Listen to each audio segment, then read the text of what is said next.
Close your eyes. Take a comfortable breath.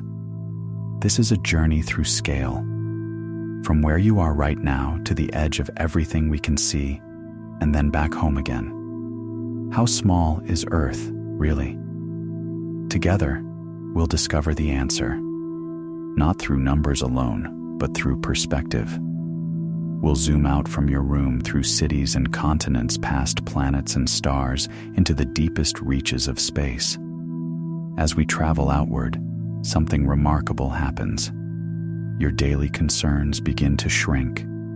Problems that felt overwhelming become smaller, quieter, until they're just part of the quiet vastness. You can close your eyes anytime. Fall asleep whenever you're ready. In fact, that would be perfect. Let's begin. This isn't just a documentary about space. It's a meditation on perspective, on what happens to your mind when you truly understand scale. For the next 2 hours, we're going to explore 9 levels of distance.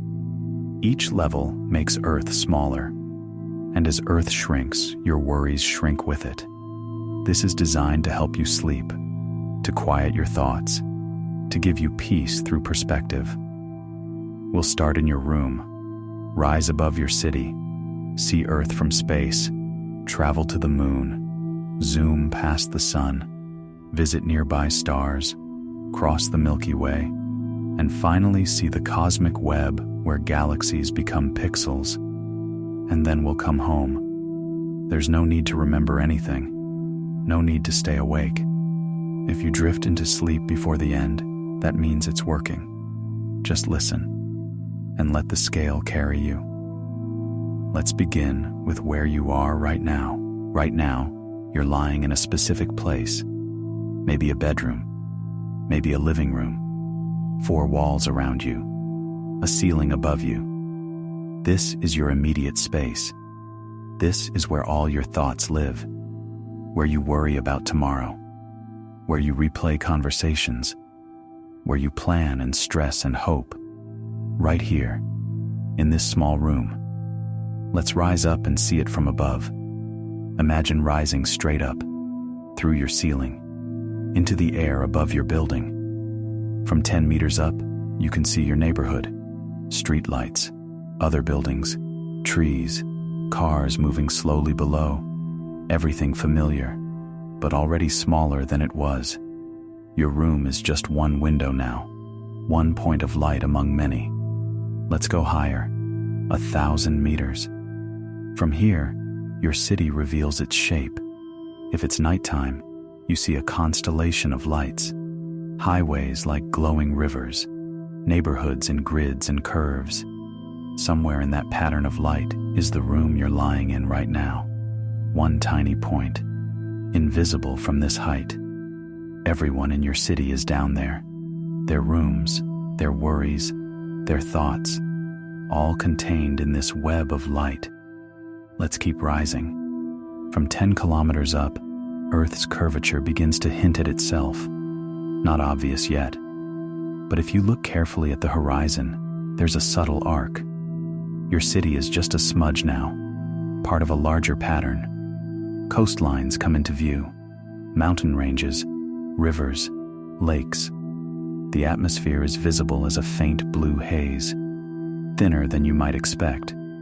If Earth were an apple, the atmosphere would be the skin, paper thin, fragile.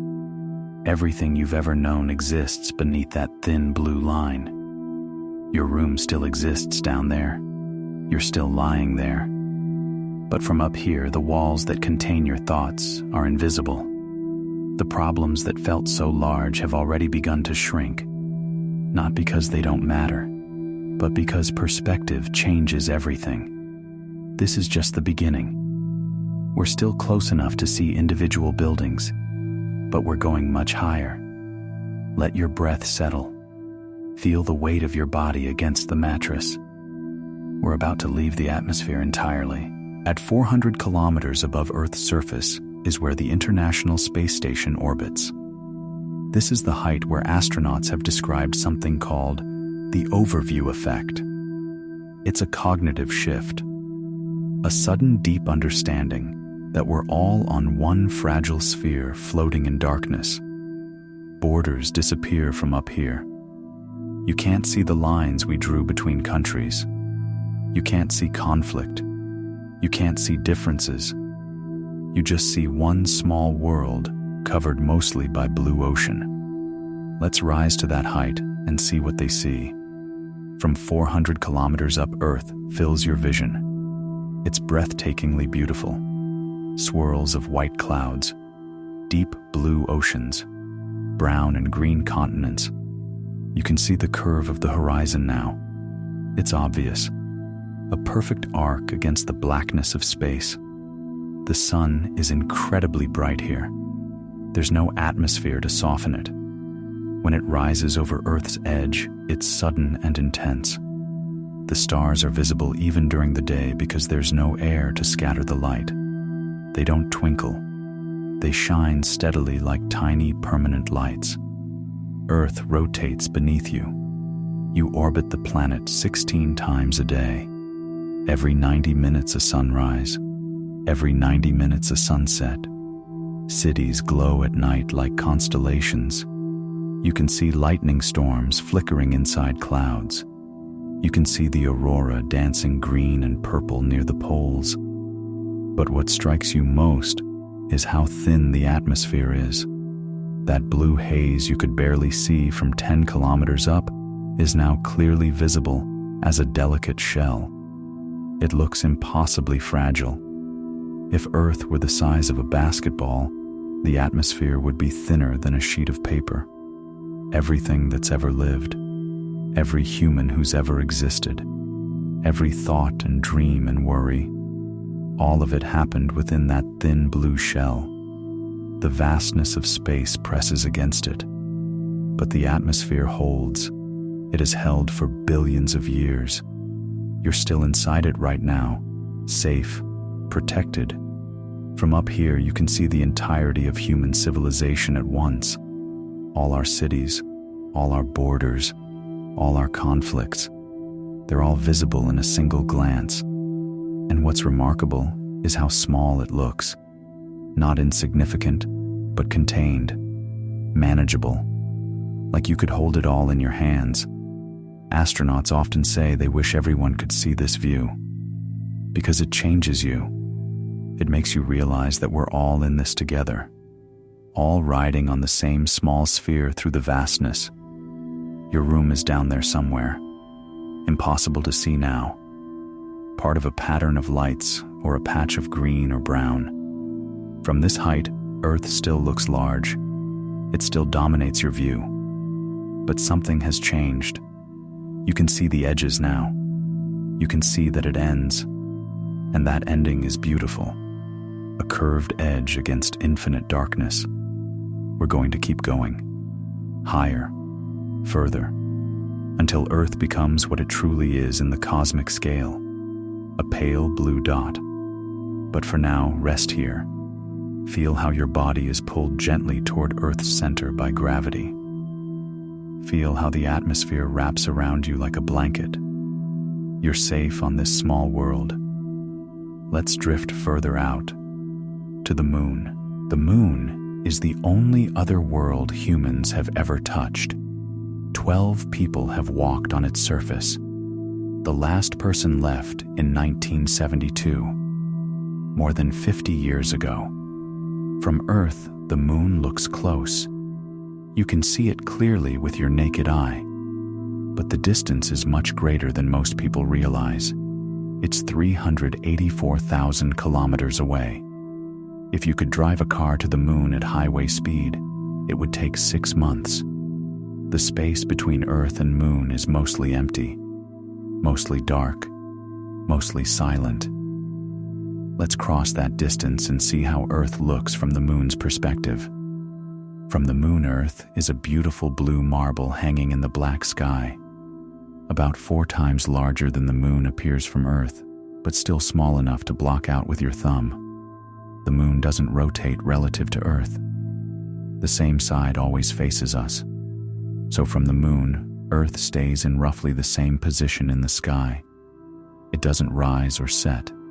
It just hangs there, slowly going through phases as the moon orbits. The Earth you see from here shows weather. Clouds swirl, storms form and dissipate. You can watch hurricanes spiral. You can see ice caps gleaming white at the poles. But you can't see any signs of human civilization. No cities, no lights, no borders.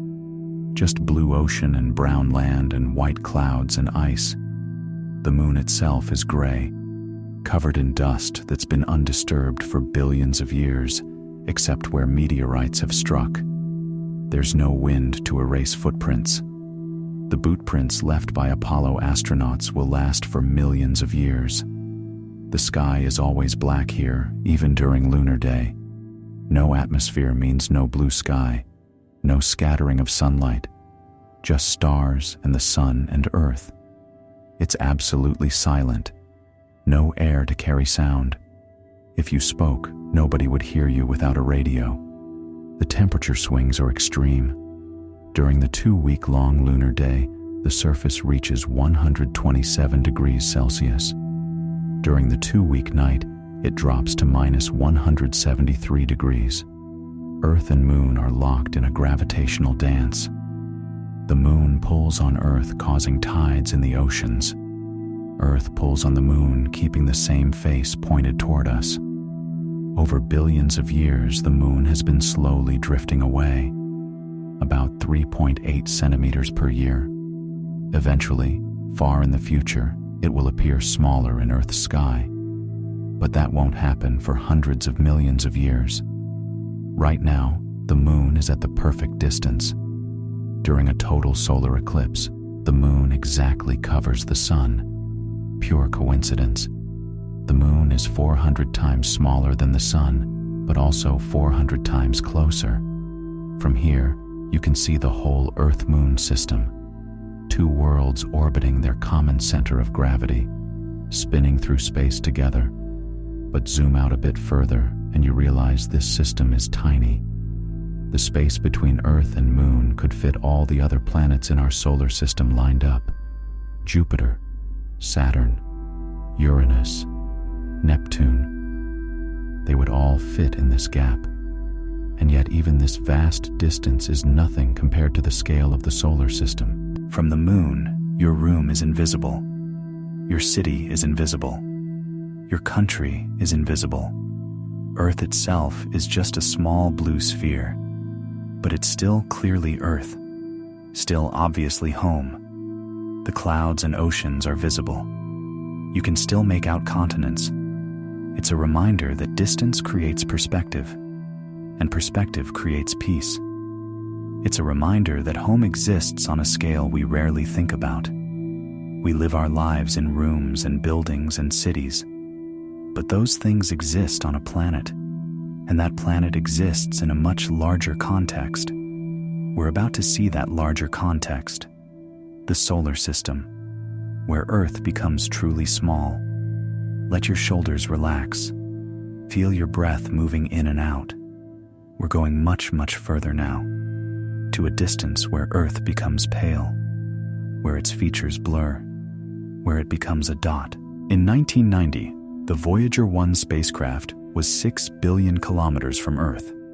It was leaving the solar system, heading into interstellar space. Carl Sagan convinced NASA to turn the camera around, to take one last picture of Earth from that immense distance. What they captured became one of the most important photographs in human history.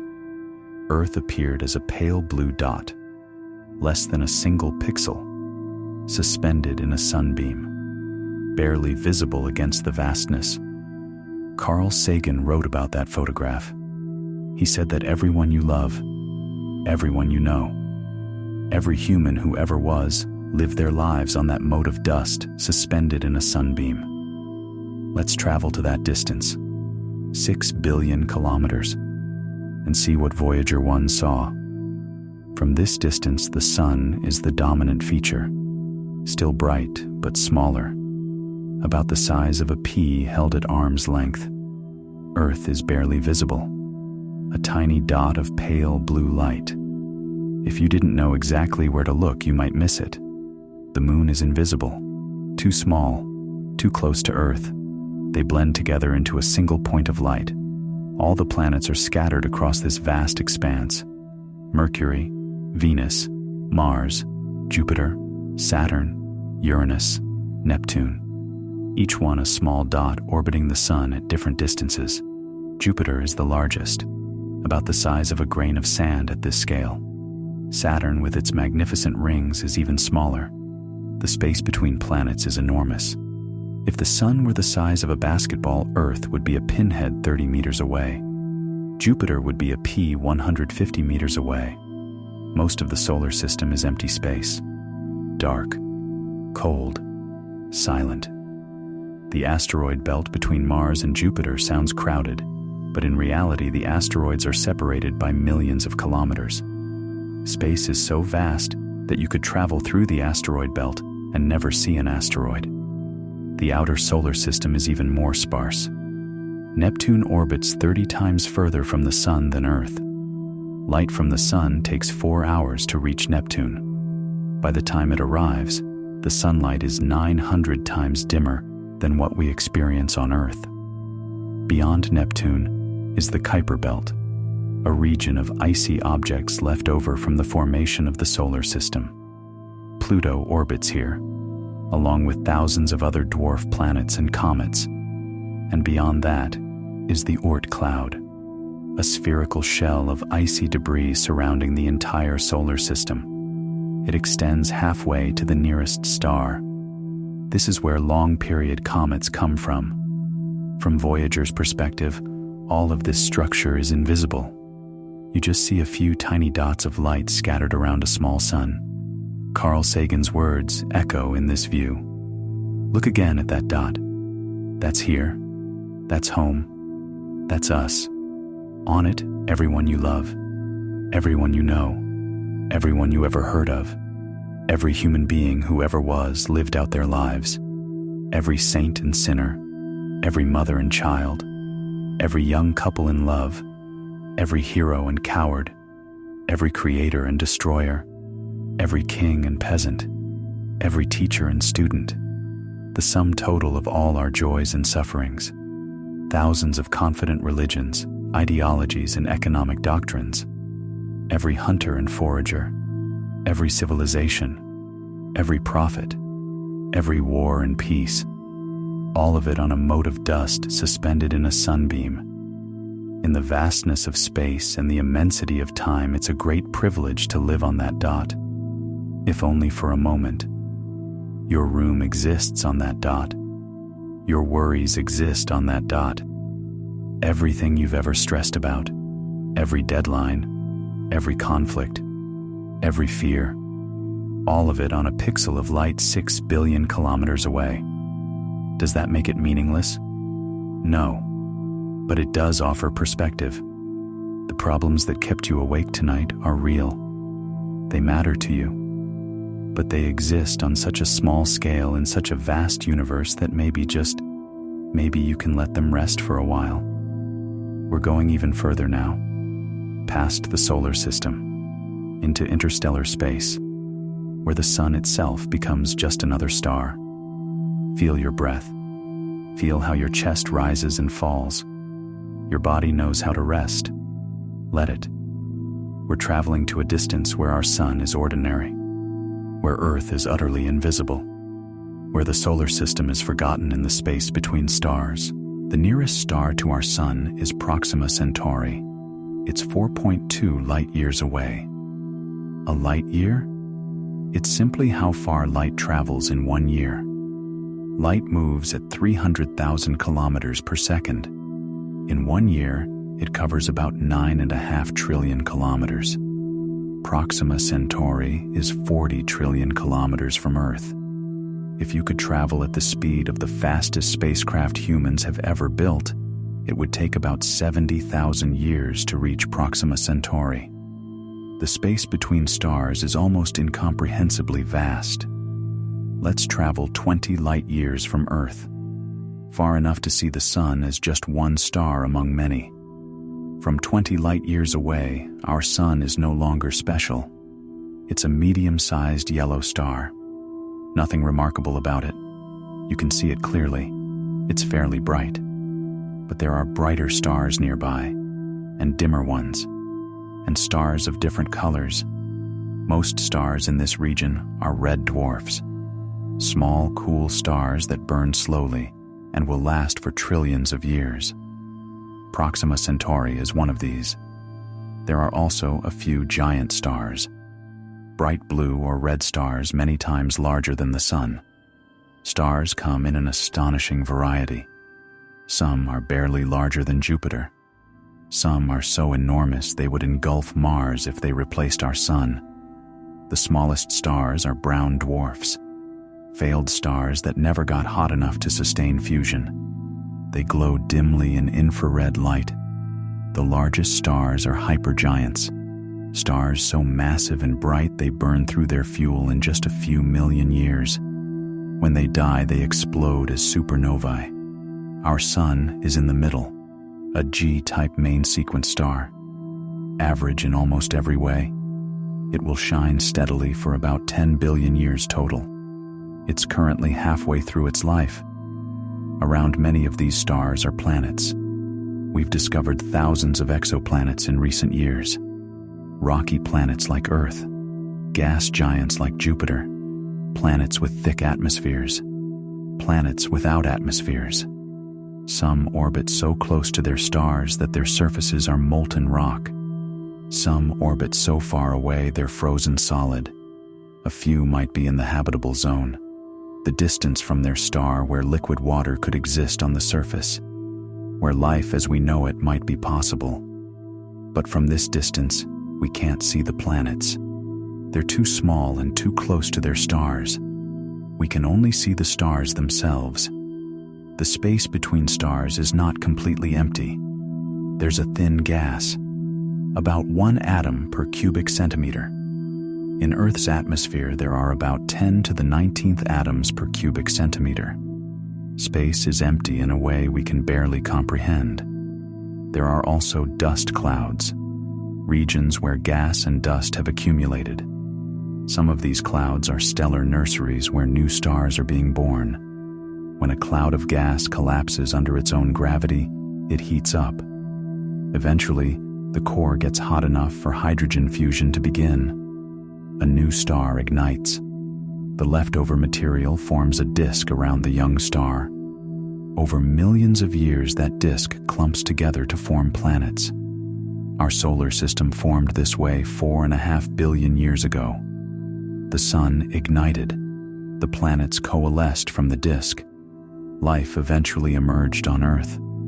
Let your breath deepen. Your shoulders can soften here. The stars will be here whether you're awake or drifting into sleep. It's okay to let go.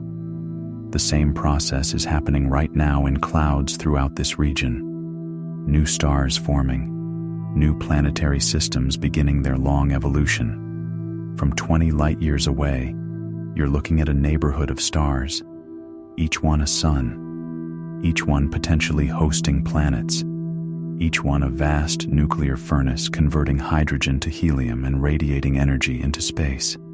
And our sun is just one of them. Ordinary, average, unremarkable. It's a reminder that the ordinary can give rise to the extraordinary. Our average star gave us Earth, and Earth gave us you. Earth is completely invisible from here. Even the most powerful telescope couldn't see it. It's too small, too dim, lost in the glare of the sun. 20 light years from home, the sun is just another star, a point of light among countless others. The solar system you thought of as vast is now too small to see. All those billions of kilometers of space between planets compressed into a single point. And Earth on that invisible speck is where you are right now, lying down, breathing, safe. It's strange how perspective works. From up close, everything feels large and important. From far away, it all becomes small and quiet. Your worries are on that invisible planet orbiting that ordinary star. Real worries. but so far away now. Let them rest. Let your mind drift like we're drifting through space.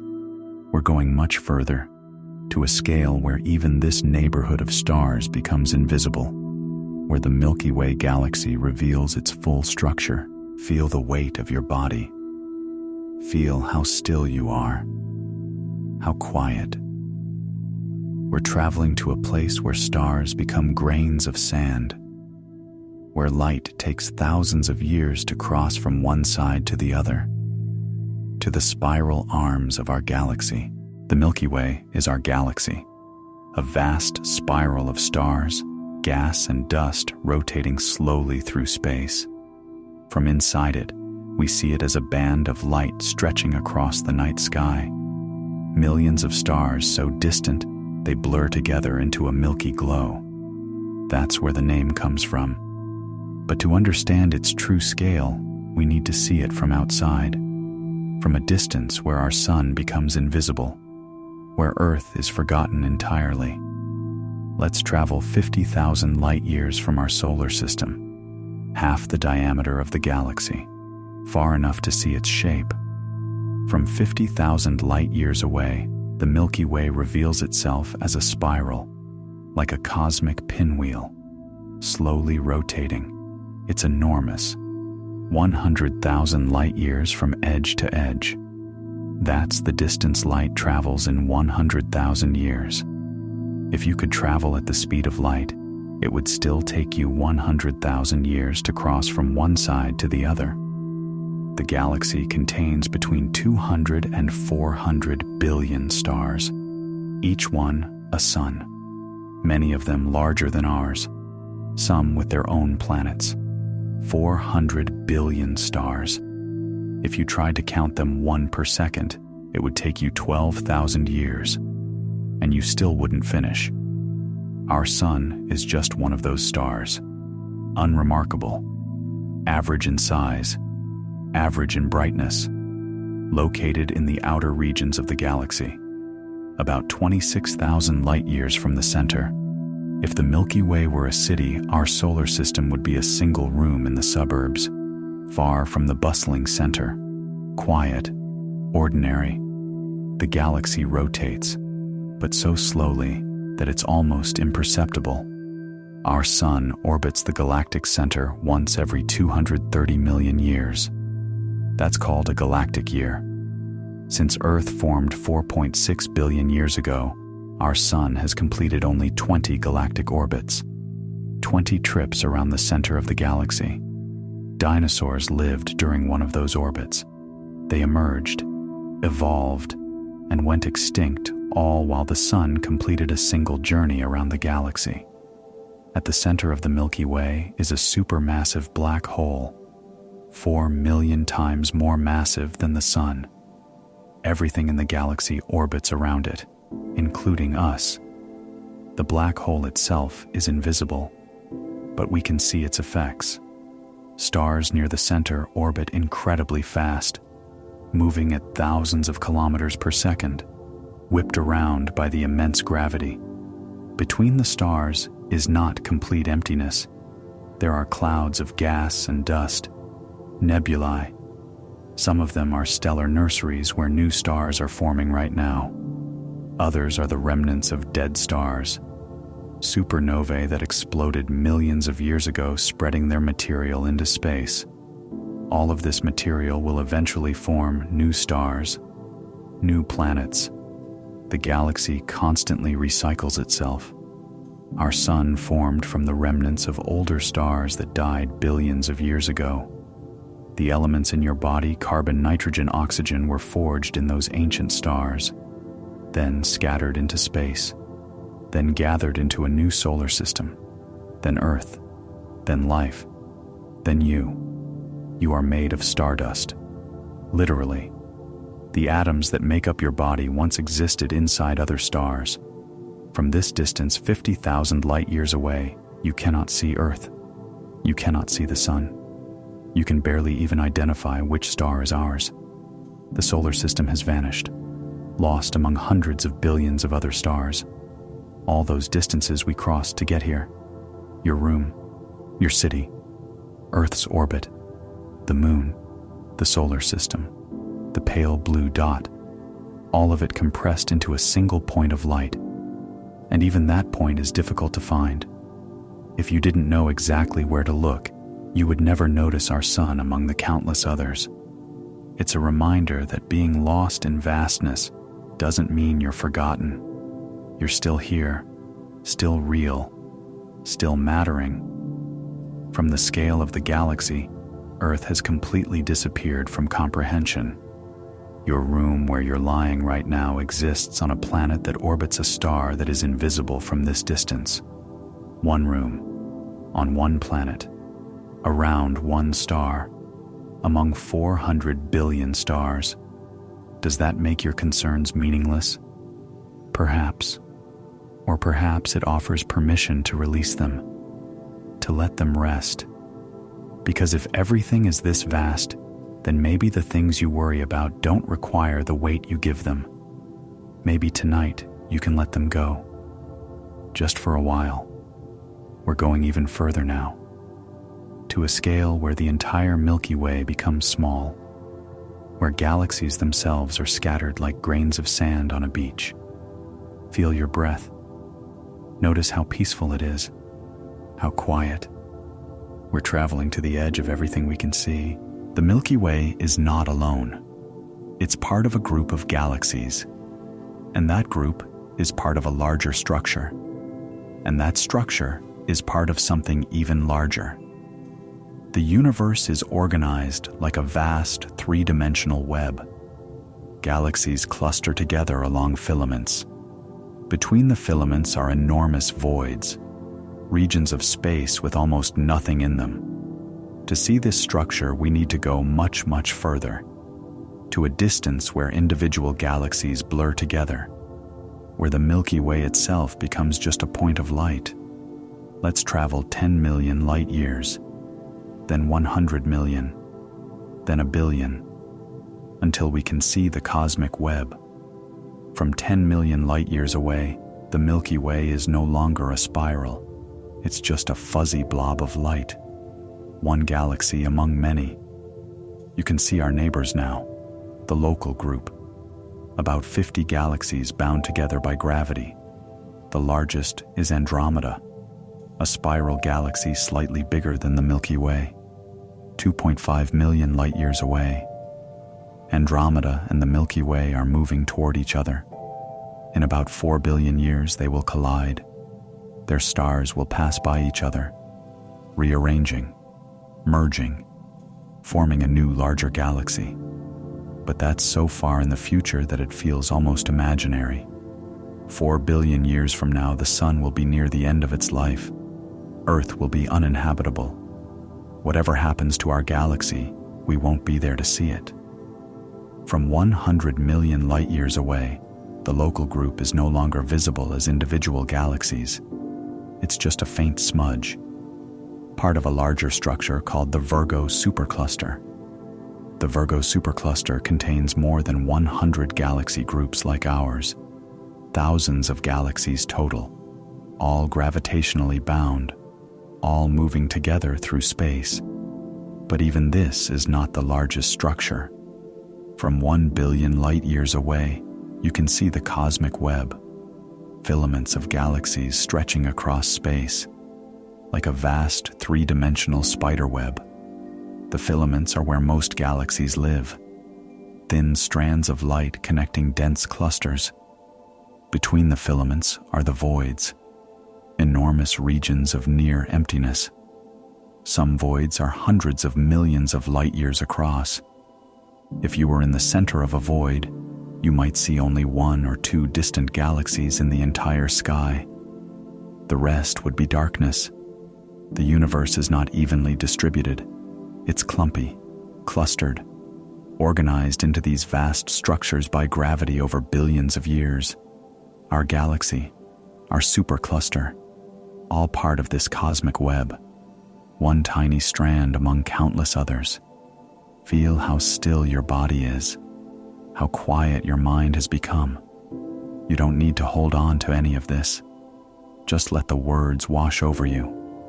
From 2 billion light years away, individual galaxies are invisible. You just see the web, bright filaments against darkness.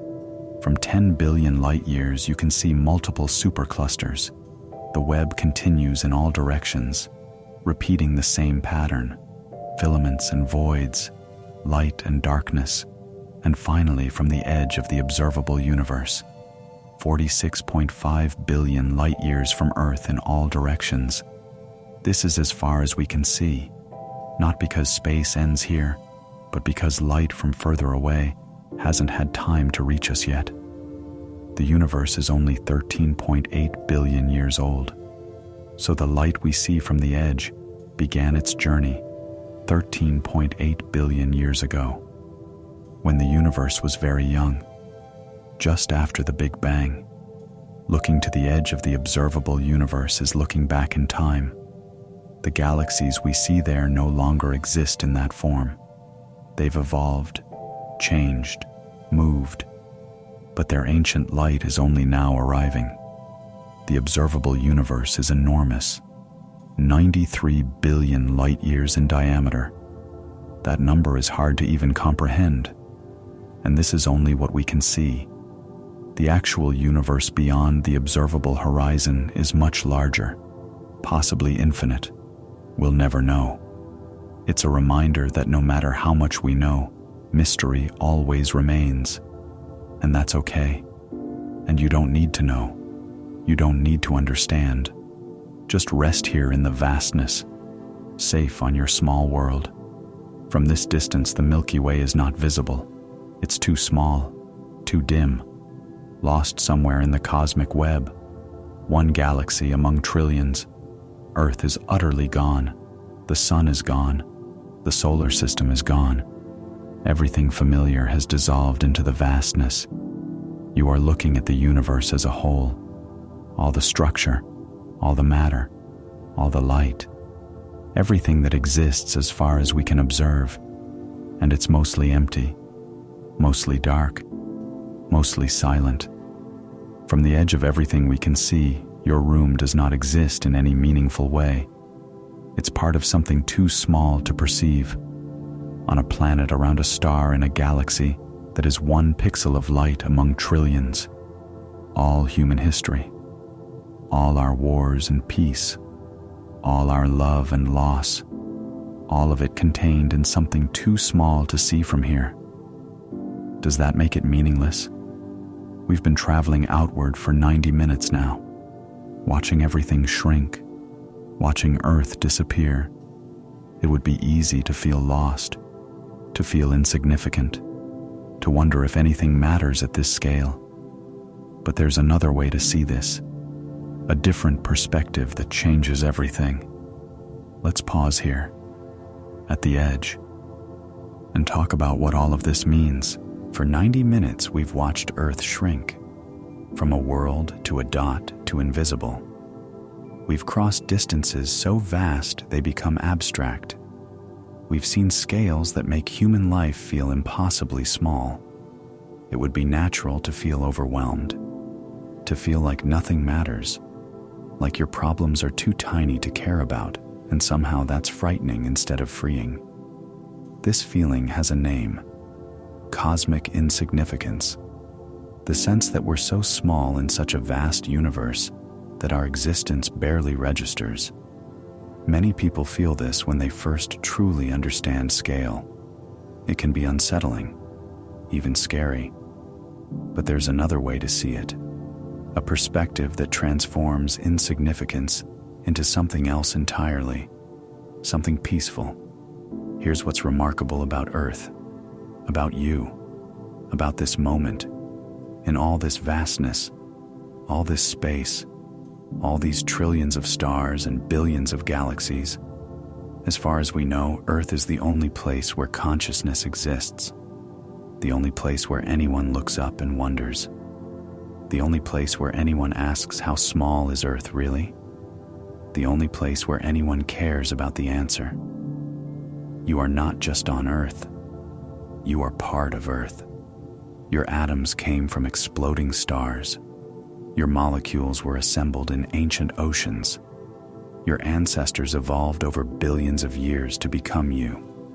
You are the universe observing itself. Literally. The atoms in your brain are old stardust arranged in such a way that they can contemplate their own existence, that they can feel wonder, that they can choose to be kind. Being small doesn't make you meaningless. It makes you rare. Impossibly rare. It's a reminder that smallness and significance aren't opposites. They're companions. You can be both. In all this cosmic vastness, in all this silence and darkness and empty space, here you are, conscious, aware, able to experience beauty and love and curiosity. The fact that you exist at all is extraordinary. The odds against it are astronomical. And yet here you are, lying in your room, listening to this, alive. Your worries are small in cosmic scale. That's true. But instead of making them meaningless, it actually makes them manageable. The deadline that's been keeping you awake, the argument you keep replaying, the fear about tomorrow, all of these are real. They matter to you. But they exist on such a tiny scale in such a vast universe that maybe you can let them rest for tonight. Not because they don't matter, but because they don't have to carry the weight of the cosmos. You're allowed to care about small things. You're allowed to find meaning in your daily life. You're allowed to love someone, to worry about them, to hope for things. Being small doesn't negate any of that. It just puts it in perspective. Carl Sagan understood this. When he wrote about the pale blue dot, he didn't say our smallness makes us meaningless. He said it highlights our responsibility to be kind to one another, to preserve this pale blue dot, the only home we've ever known. Our smallness doesn't diminish us. It focuses us. It reminds us that we're all in this together, all on this tiny world, all temporary, all precious because we're rare. Think about it. In the entire observable universe, as far as we know, you are part of the only collection of atoms that can feel love, the only consciousness that experiences music, the only minds that create art and ask questions and wonder about existence. That's not insignificant. That's miraculous. You don't have to accomplish great things to matter. You don't have to be famous or remembered. You don't have to solve the problems of the world. You just have to be here, to experience this existence, to feel what you feel, to care about what you care about, to be kind when you can, to rest when you need to. That's enough. You are enough. Your room still exists. Your life still matters. Your feelings are still valid. None of that changes because we zoomed out and saw how vast the universe is. If anything, it makes them more precious. Because you only get this one life, on this one planet, in this one small moment of cosmic time. So tonight, let yourself rest. Let your worries be small. Let the vastness hold you instead of overwhelming you. You are safe on this tiny world. You always have been. You always will be, for as long as you're here. And that's okay. We traveled so far out that Earth disappeared. Now it's time to come home. Not because the universe is too scary, not because we need to hide from scale, but because home is where you actually are. And that matters. We're going to reverse the journey. Travel back through all those levels of scale until we arrive exactly where we started, in your room, with your breath. You don't need to stay awake for this. In fact, it would be better if you didn't. Let the journey back be a gentle drift into sleep. Let the scale carry you down like a soft descent. Let yourself rest. We're going home now. From the edge of the observable universe, we begin the journey back. The cosmic web slowly comes into focus. Filaments of galaxies, voids between them, structure emerging from the vastness. Closer now, 10 billion light years. 5 billion. The web becomes clearer. Individual superclusters start to separate. 2 billion light years. You can distinguish different regions now, different clusters, different collections of light. 1 billion light years. The Virgo supercluster appears, a dense region of galaxies, our home among thousands of others. 500 million light years. Individual galaxy groups become visible, small collections bound by gravity, slowly orbiting each other. 100 million light years. The local group emerges, about 50 galaxies, the Milky Way, Andromeda, and their smaller companions, 50 million light years. The group becomes clearer. You can see the shapes of individual galaxies now, spirals and ellipticals and irregulars. 10 million light years. Andromeda is distinct now, a beautiful spiral, slowly approaching, our future companion. 5 million light years. The Milky Way dominates your view, a majestic spiral, arms of stars reaching out, glowing softly. 2 million light years. You can see its structure, the bright center, the spiral arms, the outer halo of old stars. 1 million light years. The galaxy fills your vision. Hundreds of billions of stars, each one a sun, many with their own worlds. 500,000 light years. You're entering the galactic halo. Old stars moving slowly. The main disk ahead glowing brighter. 100,000 light years. You're crossing through the disk now. Stars everywhere. Gas clouds. Dust lanes. The thickness of the galaxy surrounds you. 50,000 light years. The density of stars increases. The galactic center glows intensely. You're passing through the spiral arms. 26,000 light years. You've reached our region, the outer suburbs, where our sun orbits, where Earth exists. 10,000 light years. Individual stars are visible now. Red giants, blue dwarfs, binary systems, nebulae glowing in hydrogen red. 1,000 light years. The stellar neighborhood. The sun is somewhere here. One yellow star among billions. 100 light years. You can identify our sun now. Average, unremarkable, but ours. 20 light years. The closest stars are visible. Proxima Centauri, Alpha Centauri, other nearby companions. 10 light years. Just a handful of stars, most of them dim red dwarfs. Our sun shining steadily. 5 light years. The sun dominates. You can see its surface, the churning, the flares, the constant fusion. 1 light year. The sun is huge now, blindingly bright. The solar system begins to take shape around it. 6 billion kilometers. Voyager 1's distance. The pale blue dot perspective. Earth barely visible in a sunbeam. 1 billion kilometers. Past Neptune, past Uranus. The outer solar system dark and cold and empty. 500 million kilometers. Jupiter appears, massive, banded with storms. Its moons tiny dots around it. 150 million kilometers. Earth's orbit, the habitable zone, where water stays liquid, where life emerged. 50 million kilometers. Earth and moon come into view. 2 worlds dancing together. Familiar now. 10 million kilometers. Earth's features are visible. Clouds, oceans, continents, the blue and white sphere we know. 1 million kilometers. Earth fills your vision. Beautiful, vibrant, alive. 400,000 kilometers. The moon passes by. Our companion, our stable anchor. 100,000 kilometers. You're approaching Earth. The curve of the horizon. The thin blue line of atmosphere.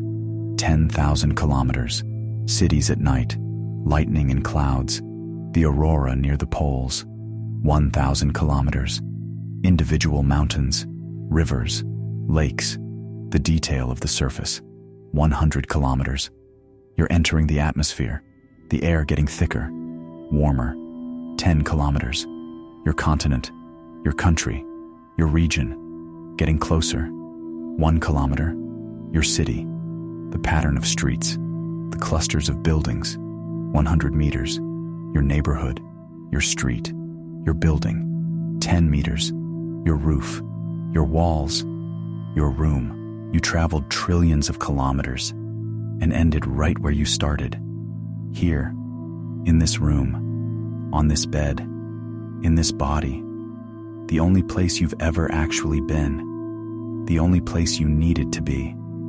Feel the mattress beneath you. Feel how it supports your weight, how it holds you. Feel the pillow, the softness, the way your head rests.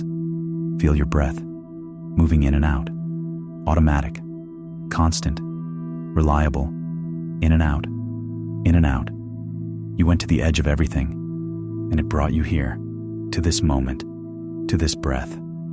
That's what scale does.